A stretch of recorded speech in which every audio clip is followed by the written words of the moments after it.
Thank you, Mark. Well, good evening to all of you. And first, let me thank you, Mark, very much for the invitation, and also congratulations to you on holding this forum on a very timely and important topic. And I'd also like to say hello to my former colleagues here, Ambassador Chris Hill, and also Ambassador and former Foreign Minister of Croatia, Miomir Žužul. Very lovely to see both of you here, and I enjoyed your presentation. In fact, my mother at the back of the room was giving some commentary on your presentation, Chris. My 92-year-old mother.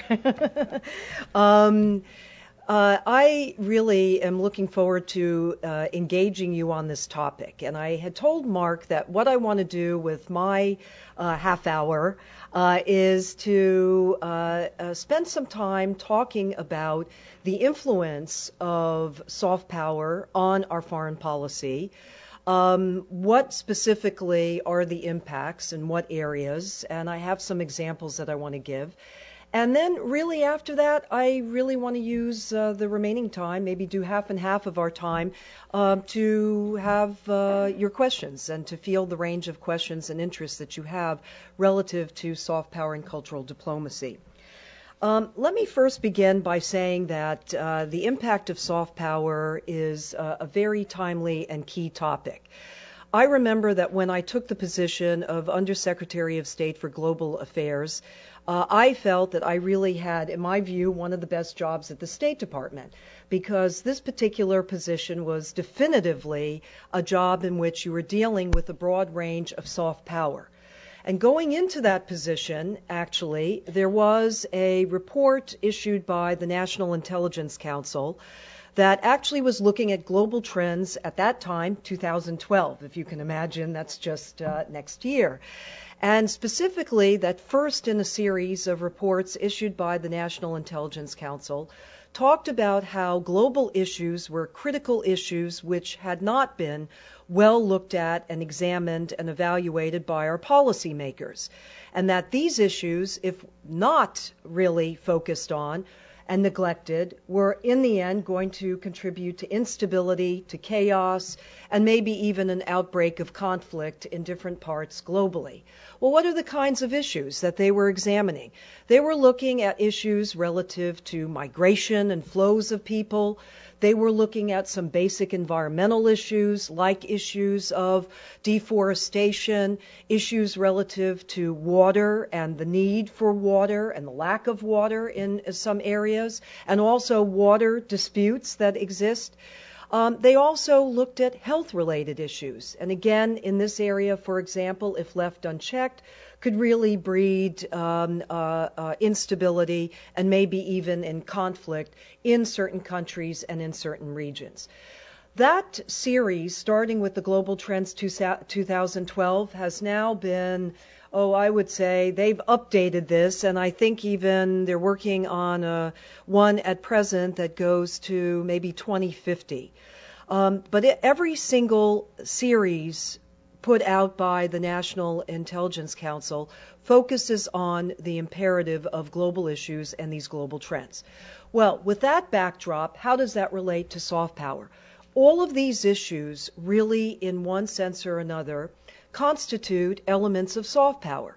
They're areas in which countries, regions, the United Nations comes together to work on and to try to figure out ways of collaborating, improving the situation, and averting policy crises, averting instability, averting also an outbreak of conflict.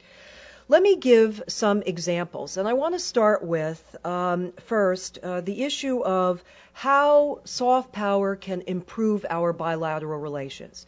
The area that I want to take some time with here is, and there are many that could be focused on, but is the area of health.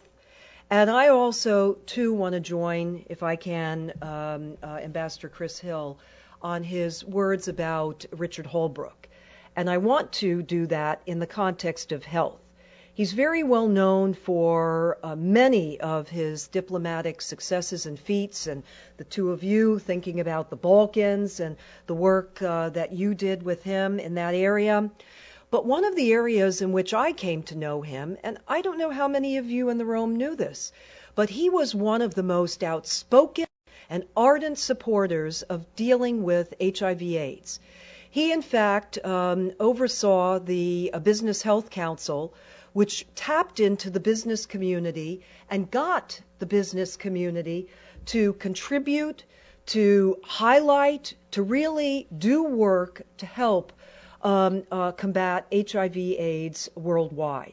And he and I partnered on this issue, and I have to tell you, he often kept my feet to the fire on this very issue and said, why aren't you doing this? And how about that? And so I also just wanted to take a moment and pay tribute to him, that he's it's a real loss to our diplomacy. And this is one area that I can attest to, one among many areas that Richard Holbrooke contributed to and had many successes in. In this area, our bilateral relations can be improved very much so in the health area. HIV/AIDS is certainly one of the areas which many countries, the United States, Europe, Asia, Africa, Middle East, Latin America, we've come together through the United Nations and working with the coordinator dealing with HIV/AIDS and also dealing with actually the entity, the fund that was set up to deal with HIV/AIDS, tuberculosis, and malaria. This is a collaborative effort, and I could say that when we step back and we look at what the results are, I think the results we have witnessed an impact.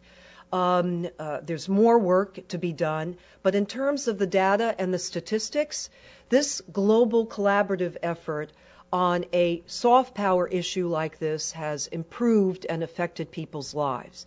And in terms of improving bilateral relations, it definitely has done so. Let me mention two other areas. Avian influenza. During my watch at the State Department, I had to deal with this issue. And at the beginning of the outbreak of avian influenza, I remember at the time that when the UN was taking stock of how many countries actually had preparedness plans, there were really only about 30, if you can imagine. Well, then the United States, along with the EU, along with a number of Asian countries, and then it became global, we set up a network. It wasn't a formal network, it was an informal network. And that network came together and met annually and also would connect into the United Nations in reporting the state of play on avian influenza. And believe it or not, that after 1 year of just setting up this very informal network, do you know that actually in terms of preparedness plans, they tripled, if not quadrupled. It was about approximately a year later from originally 30 to 40 to about 120, 130. And it was phenomenal. Also, what you had many countries being able to step forward and also to put their imprimatur on this issue with the United States, with Europe and others, and focus on the areas that mattered. India was one of the chairs, actually, of one of the fora of the avian influenza network. So was Mali. And I remember when Mali hosted the forum, actually, that was a very critical time because the concern was that there was a heavy focus on Asia, but many of the African countries were not getting the kind of training, were not getting the kind of assistance on their preparedness plans as was needed at the time. Vietnam was also one of the hosts of the avian influenza network. Very critical, because actually it was in Asia where there were a number of deaths that were recorded, in particular in Indonesia. And then also Vietnam had a good number of cases and was really working very aggressively at combating it. So this is an area where actually I would say that in terms of the kind of work, I would say that our bilateral relations with all of these interlocutors were very much improved because of the kind of tangible, concrete work that we were doing together in this area to improve people's lives in individual countries, no less our own country. Let me mention one more in this area, and that is the area of malaria. And I mention it because during the Bush administration, there was a very big campaign of trying to get the private sector to come forward and to put funds into a simple thing as nets.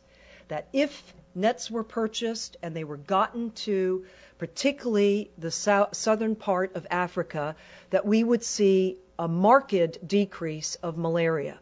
That was done, and statistically there has been a marked decrease of malaria and an outbreak of malaria in southern Africa. A simple step like that. Here, in terms of the kind of reaction from many of the African countries, not only in southern Africa but throughout Africa, was extremely positive. And I would say it really did, in a very significant way, impact and better the relationship and make it closer with not only the United States, but those countries that were also supporting this effort. Let me go to a second area where soft power can certainly impact and have an effect is, and I'd pick out the area of having an effect on one's image. Now, the United States image, when we look at it statistically, we've seen it go up, we've seen it go down, we've seen it go up, we've seen it go down. It depends on what period in foreign policy one is talking about. But what I want to pick out is when you look at certain issues, even whether our image is up or it might be down, there are certain soft power issues where the United States is polled on, and we poll consistently at a very high level. An area that I had responsibility among the portfolio that I had is science and science diplomacy, which is very much part of soft power. Science continuously polls very high in countries abroad, even though they may poll and say that the relationship is not a good one with the United States. It will say that in terms of science and our scientists, our innovations, our technology, our exchange programs, cultural programs, which I view science as not only the artistic part of cultural programs, but also in cultural diplomacy, but science is also part of that, and hence science diplomacy. Here we can have a real impact on our image. I want to give an example in this particular case. We were at the State Department looking at holding a conference in the Middle East, and particularly focusing on women scientists. There were many women throughout the Middle East that had called and appealed for a science conference. Well, we were looking at which country should we hold it in. And there had been a number of fora held in North Africa, and some other countries in the Middle East, but not in the Gulf states. So we held, actually, in Kuwait, a women's scientists conference for the first time ever in Kuwait. And I remember this gathering very vividly. Having gone, attended, speaking at it, I remember that when I looked across the room, first of all, you had so many women from in and throughout the Middle East present there. But secondly, what was very striking was the fact that they had been brought together, and the majority of them, although they were in the science field, never had the opportunity actually to meet one another. Some of them had not even traveled out of their own country. Here in this case, the United States, and in tandem with Kuwait, I think was really doing a wonderful thing. We were actually bringing these women scientists together and giving them an opportunity to actually forge professional relationships with their peers in the region, to also have a chance to speak out about their specific research, and also to find new opportunities for resources. So this is an area that I would pick out that really has a great deal of opportunity for growth. Let me mention the last, and I am then going to wrap up and want to open it up for questions. The last is looking at the impact of soft power and really forging closer relationships with other countries, In a way, you could say, well, isn't that about improving our image, or isn't that about improving our relationship? Yes, but there's more to it. And let me give you some examples. One is in the area of water. I was very struck by the fact that the United States and Europe, we have very different approaches to the issue of how you help other countries deal with water. And this came about particularly because some work we did with, in fact, a Dutch foundation. And I remember the particular Dutch foundation was doing phenomenal work in Africa. Most of their work was done at a top level, ministerial level. And because of that, actually, they had a great influence on being able to really bring about certain very significant water projects in different African countries. Now, in our case, our Bureau of Oceans Environment Science was very focused not so much on dealing with the ministry, but actually dealing with local communities. We had some innovative initiatives where we would give loans to communities to actually start up their own water projects because we felt they would know locally what would be the best way of dealing with their water project. And you might be amazed, but even in one single country, one community in one area, say the south of a country, you might have to deal with a water issue in a very different way from, say, the northern part of a country. So even in a single country, water initiatives had to sometimes be very much localized. Well, here we would give these loan guarantees and have these local communities put these initiatives together and actually even make money, not only pay off the loan, but also to garner more resources in order to launch new and bigger initiatives. Well, here we were able to work together with two very different approaches and actually have an impact in a number of African countries that were very interested in either desalination projects or were interested in purification projects. But by collaborating sort of at the top and then the bottom, we brought it together in working with the Dutch. I felt that through this water initiative, we were actually able to really forge a closer relationship in an area that we had not really had fathomed before. And initially, I think the thought was, well, their approach is different, and well, your approach is different. How could we really bring it together? And interestingly enough, you can, even when you have some different approaches. And my one last example I want to give is, and I'll conclude on this note, is something that when Colin Powell was Secretary of State, he went to the conference in Johannesburg, the Sustainable Development, World Conference of Sustainable Development that was in Johannesburg, South Africa in 2002. He announced our Congo Basin Forest Partnership. And I wanted to mention this because to me this also really just epitomizes how soft power can really make a difference. In the Congo Basin, there is a major problem with deforestation and particularly with illegal logging. And those countries were looking for ideas and solutions.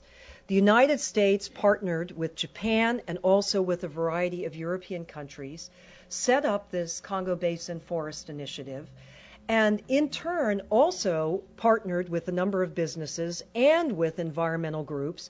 So the partnership really is multinational, and also it's a public-private partnership, and to really come together to set up a number of ecotourism initiatives. Well, these initiatives really helped bring about resources, combat illegal logging, and really improve the preservation of that very important environmental site. And I mention it to you because it was, I think, a very strong collaborative effort, and I believe it is still going on, which AID would be overseeing this particular initiative, and that it is still going on, and I believe that it has even expanded. But these are just a few examples, graphic examples that I wanted to give you. It's very simple to say, yes, soft power improves our relations and global issues improve our relations or can improve our relations. And yes, it can improve our image. And yes, it can also forge closer ties which might seemingly not be able to be forged. But these examples are ones which I could tell you and attest to you are ones that have had an impact, and there are many, many others. That's why this conference is a great conference, because there's so much that could be done in so many areas that haven't even been tapped yet, and there's a lot of potential and opportunity out there.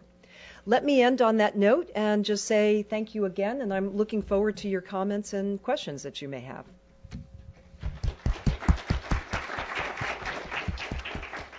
Thank you very much, Ambassador Dobriansky. Who would like to go first? Okay. Thank you. My name is Johannes Daflinger. I'm a history PhD student. As we don't have much time, I just put my question very briefly. We'll see to which examples it relates. The question is soft power the more powerful, the less it is visible as a power? I think it depends. You know what my answer to you is? Personally, I think it depends. I think there are situations where if it is less visible, it could have maybe a more significant impact. Ambassador Hill was talking about North Korea. I remember when we had reports in North Korea and also in Burma, picking out those two places, about reports about avian influenza. The question was, how do you help? And the way to help, particularly in the case with North Korea, was through the United Nations. And there were also some private organizations. I think the fact that it was low-key, it was not something that was high profile, I think that in cases where you want to get results and have an impact, that matters, in that kind of case. There are other cases where I think that actually spotlighting can make a difference. Let me just spout one right off. I remember that I asked the head of the National Institutes of Health. His name was, the former one was Elias Zerhouni. He happened to be from Algeria. Well, we were signing a new science agreement with Algeria. We were looking at how to expand it. So you know what? We decided to make that high profile. In this case, we had a public-private delegation. He and I went, I with government officials, he with scientists and doctors. We went to Algeria, and in that particular case, we had a press conference. He was, the son, the Algerian son, welcome home. He spoke in fluent French, and I think it really resonated in terms of the kind of collaborative effort. So it depends. It really depends on what the situation is. My view is that soft power, though, is very potent. It can be and should always be looked at very closely as to how it can impact your relations with other countries and improve your relations with other countries, and also how it can address and solve problematic issues. Okay, thank you. Take someone from this side. Okay. My name is Trina Bolton, and I'm at the Carnegie Mellon University. I'm very interested in your comments on the informal contact groups and the power of these less formalized coalitions. And I just wanted to know if there are any dangers of keeping it informal, and if these informal networks are manifestations of soft power or if they project soft power, kind of how it plays into this theme. Well, on the second part of your question, again, my own view is I think it's both. I think it is a projection of soft power, and the fact that it's a magnet and it brings many countries together, large, small, powerful, not powerful. Sorry? In companies, when you mention public and private sector. As well. Okay. As well, in terms of all of the players, not just only countries, but I would say the private sector has a very critical role to play. And it can use soft power and be a player in soft power, and also have a great influence. There are so many companies, just to digress for 1 minute, that I think have played a phenomenal role in the area of dealing with not only health issues, but trafficking in persons issues, because you're going to have a situation where they'll have a foreign labor force, and they're going to be dealing firsthand in country with many of those issues. So they can be an invaluable megaphone, not only for the United States, but for other countries. When they do something wrong, it's also problematic. And I could think of cases where, companies have undertaken certain kinds of policies. I mean, when you think of those companies that have been accused of forced labor issues. So those, that sort of leads to the second part of your question. One, when you have elements and different stakeholders in soft power, sure, you're going to have different challenges to deal with it. Let's say when you have companies that serve as, if you will, ambassadors of goodwill for the United States, and they're the face of the United States. In terms of, let's say, larger organizations, it's an interesting thing. As Undersecretary, I sort of stepped back and I thought about this. Initially, I could think of there are a number of networks that actually don't have formal secretariats. One, which is the avian influenza network that I mentioned. Another one, which is in the area of democracy, which is the Community of Democracy. It was only, 2 years ago when a secretariat was finally set up in Poland. But there's no formal structure to it, per se. My own view is on this as well. I tend to think that it's a good idea. I don't think everything has to be formalized. I'm straining and thinking hard, and maybe Ambassador Hill will jump out and say, yes, this maybe, this posed a problem for us in this area or that area. And maybe it might have because it was informal. But I could also argue and think that, having a loose arrangement also was a plus because a lot of countries, like I said, felt that there was an opportunity to come forward and be part of. I think of, I'll never forget Australia. We both care a great deal about the country Australia. Australia held I remember one of the most creative conferences that I attended. It was dealing with deforestation issues and issues dealing especially with small island states. Well, you had a lot of small island states there. And I have to tell you, they really loved that opportunity to be able to be there to really talk about the kinds of challenges that they were facing. Because in many of these small island states, their own livelihood was very much derived from, actually, from logging and from the forests. So I would err on the side. I think that it's good to have a combination. I think there are negotiations. I look at negotiations, certain negotiations. You have to have a formal structure. Both of you have been in negotiations. On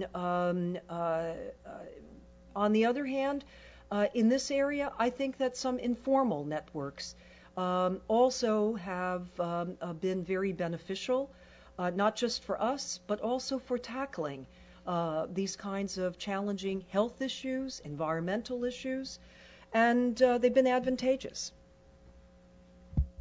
Other questions? Okay, please.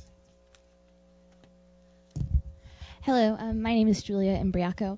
I'm an undergraduate student at American University, and I just wanted to take the discussion to your work with, in Northern Ireland as the special envoy. I can only imagine what a unique position that must have been to be working with government officials there, non-governmental associations, international organizations, nonprofits, just running the gamut of all the different, whose responsibilities are where. But my question is, how did you balance, as a representative of the United States, coming in and balancing what is such an internal conflict and, in the peace process and how we talk about how these should be organic and homegrown sort of things. And I just was wondering if you could speak a little bit to your role and how you balanced, your place there. No, it's a very good question. First, I would say that actually that position, in a way, was a rather unique position in foreign policy. And I look at, I felt very privileged to be in the line of people who were very hardcore negotiators in that position, like Senator Mitchell, who was the first, Richard Haas was a second, Mitchell Reese. At my time, I would say that I think the uniqueness of that position was the fact that it was London that actually looked at and reached out to Dublin and Washington, D.C. The lead was in London, but yet they wanted support from both Dublin and also from Washington, D.C. in the actual negotiations. And not just negotiations, because during my time it was a different time. It wasn't really centered on negotiations. It was actually centered on the discussions. I'd use those terms, discussions over devolution of power, which did happen in May of 2007, excuse me. Yeah, 2007. No, it was, sorry, May of it was 2007. And then the other issue was the issue of not only the fact that London reached out and wanted our support, but the second part of it was the connection of those in Northern Ireland and those in Dublin with the very sizable Irish community that we have in the United States. So you had that sphere as well that factored into this kind of discussion. I'd also say, thirdly, was also the fact of businesses. There were many businesses, not only in thinking about those in the UK, and meaning then in this case Northern Ireland, but also in Ireland. I would say the strain that mattered most was the fact that we did not inject ourselves. It was the UK that reached out and London that reached out to us. And because they initiated, our role was a supportive one. I think it worked extremely well. And it depended upon the period of time. For example, Senator Mitchell, who negotiated the Good Friday Agreement, it was at that time, it was deemed that he was the right person to be the lead in those discussions. During my time, my period, the issues that I had been asked to help with and support, one was Northern Ireland was holding a business investment conference. And that was what I had been reached out to try to organize and pull together. And then the other initiative was, of course, with the devolution of power. There was also the issue of devolution of policing, and believe it or not, also the issue of having the First Minister and the Deputy First Minister come from Northern Ireland to the United States together. That would have been a first visit ever, and to come here to talk about business investment. But going back to the point, as I'm sharing all of this with you, the strain or the strand that really made a difference here was the fact that the UK, Prime Minister Blair, his Chief of Staff, Jonathan Powell, they were very, very engaged. I'm just picking out in these last years. We're very engaged. Then, of course, Prime Minister Brown, and also his Secretary of State to Northern Ireland was also, Sean Woodward was also pivotal in this. But it was a cooperative, collaborative approach. They were the leaders for an internal situation, reaching out to Dublin, reaching out to us. We were all collaborating together, working very closely together, but it was at their initiative. There were times where we brought things to the table, but it was brought to them, and where they had the chance to evaluate and to look at it. I think that was the critical factor in this. But when you step back and look at it, when I think about the Balkans or I think about North Korea, it's just very different in terms of the modality. Here our role was a supportive one, but yet there were times where we were leading on negotiations, but that was because of the direction and support, particularly of London. I hope I answered your question. Professor Dobriansky, it looks as if we've already gone a little bit over time, but I really wanted to take this opportunity to tell you what a privilege it was to have you here with us today, a woman of your tremendous experience who's seen this from all different angles. I think we really appreciated the fact that you were here, and we've all benefited greatly from your lecture. So thank you very, very much. Thank you. Thanks, Mark.